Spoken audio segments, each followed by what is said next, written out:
2024 में जय तरह मिथिला के हर मुद्दा के हम जानकी न्यूज पर उठेलौं, ओइ के पूरा मिथिला में आब प्रशंसा भ रही है। और किछ एहन मित्र छथि, गायक छथि, जे सब आप फोन क मैसेज क कॉल क कह रहल छथि जे जयप्रकाश जेनाइते 2024 में अहाँ हमरा संग देलौं, आशीर्वाद देलौं, हमरा मिथिला में स्टार बनेलौं, तेनाहिते 25 में जेपी भाई अहाँ अपन हमरा आशीर्वाद दियो और हमरा मिथिला में आगू बढ़ाओ। तो अपने मिथिलांचल वासी के बता दे के जानकी न्यूज के स्थापना यह दुआरे कैल गेल छले जे जकरा कियो ने मदद करते ओकरा जानकी न्यूज मदद करते, जकरा कियो ने सपोर्ट करते ओकरा जानकी न्यूज सपोर्ट करते। और देखने हेबे विगत 2 साल में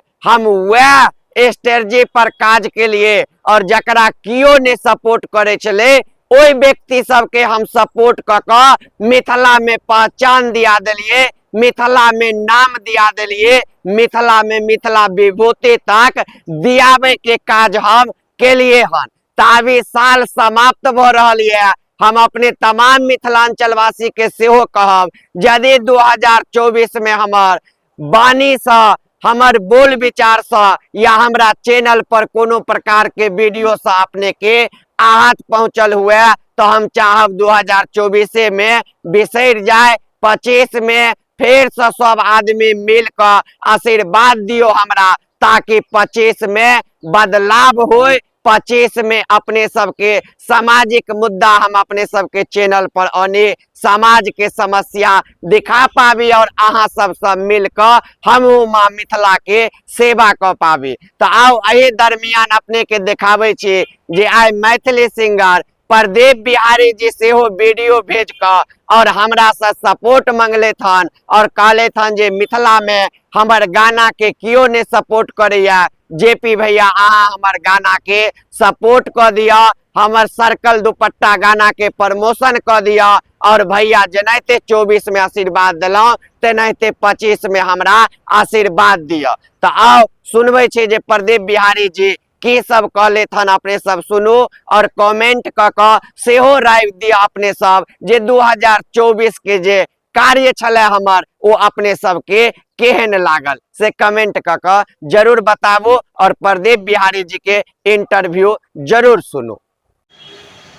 नमस्कार, प्रणाम मिथिलावासी, समस्त मिथिलावासी क्या समस्त देशवासी के नया साल के नव वर्ष के हार्दिक शुभकामना। सब गोटे स्वस्थ रहू, मस्त रहू और अपन अपन काज में व्यस्त रहू। और जानकी न्यूज के चीफ एडिटर एंड निर्माता जेपी झा, जयप्रकाश झा, जेपी भैया से हमार निवेदन आग्रह जे 2025 के शुरुआती में अपने जहिना 2024 में हमरा दिल खोल कर सपोर्ट कलौं,